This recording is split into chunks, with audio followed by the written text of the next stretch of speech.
All right, let's get to the crux of the position, the meat of the position, linebackers.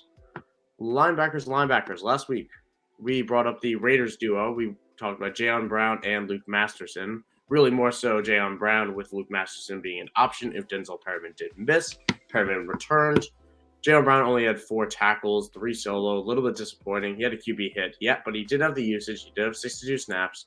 So Jayon Brown is still the linebacker 2 to own to roster there. Luke Masterson is just a fill-in should Denzel Perryman miss. I brought up Monty Rice, the linebacker of the Tennessee Titans. Disappointing, only played 18 snaps after playing, I believe it was 42 last week.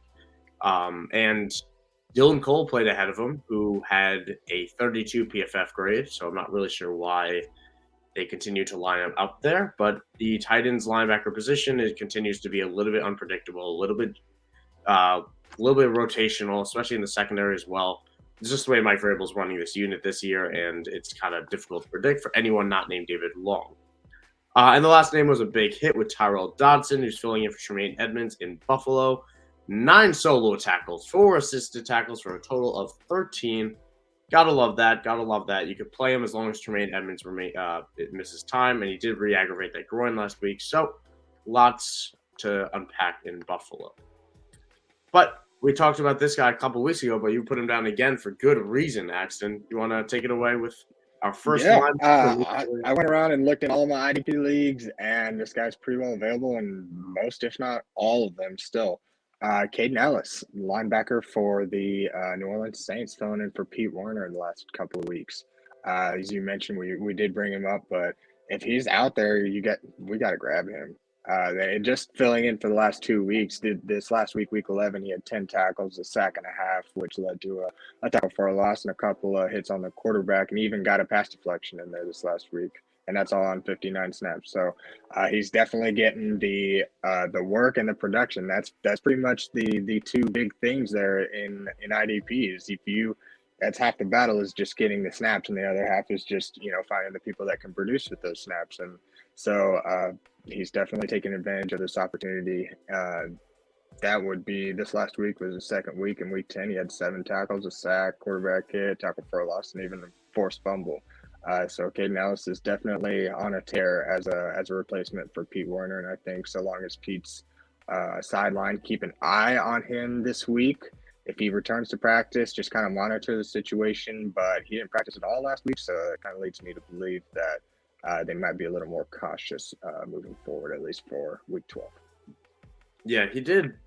Pete Werner was carted off when he was hurt that time, but they didn't IR him, so you got to imagine it's probably close to the 4 weeks and 3, but we'll definitely monitor that. And it's a good time for a little self-plug here.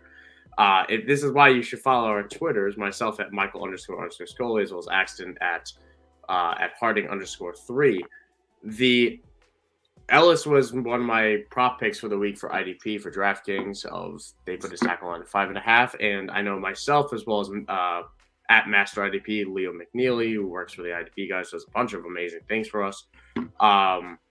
It has been incredibly on the hot hand for these betting tips. If that is something that any of you listeners are interested in, why not get some cash along with what you're going to win at the end of this fantasy season when we get you guys to your championship. So the next linebacker I want to bring up here, it is a tough situation to trust him, it feels like, but I'm going to talk about Juwan Bentley. And it is the linebacker situation in New England is just so frustrating sometimes because of how they rotate guys. And we kind of knew this going in. We knew that would be we knew that would be, I think I just butchered Juwan Bentley's name. I'm going to quickly check that. But, oh, no, that's the A and the U backwards. I did, didn't I? Yeah, that's impressive. But this is Juwan Bentley we're talking about. If you're watching this, if you're listening to this on audio and you're not, this is just a mess now. This is why Haun. All right, that's what we're doing here. I have to say it out loud. HA. Words are hard sometimes. They are, especially when you're a communications journalism major that works with it all the time. And it's your living to know how to work these words. But Juwan Bentley, Patriots linebacker finally saw some snaps that we were actually interested in. He's around that 40-50 mark, which is it is the highest on the team, and we know how it can be a lower floor position because of how New England doesn't commit to one guy for the entire game. But he did lead the team in tackles. He has 9 each of the last 2 weeks, which are 14 solo, which, it's nice to see that range that Bentley's been showing. And we obviously know how well he and the Patriots unit played as a unit. Kyle Duggar was on fire against the Jets this past week.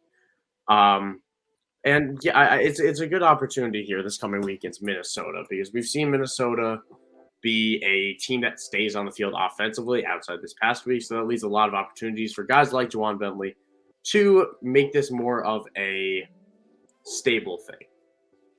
Just something that we can expect going forward as opposed to something that's been a little bit spotty.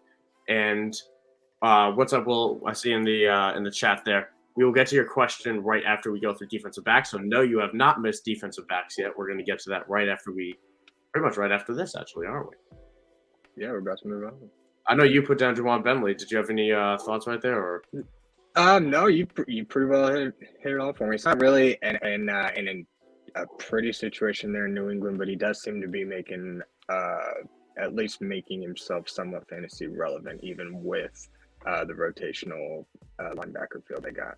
So I pretty well just kind of put him down because he has really taken advantage of what appears to be really not desirable snap counts. He's consistently come out and kind of flirted with 10 tackles a game. So definitely somebody that if you're needing a linebacker, he could come in and be a serviceable fill-in for you.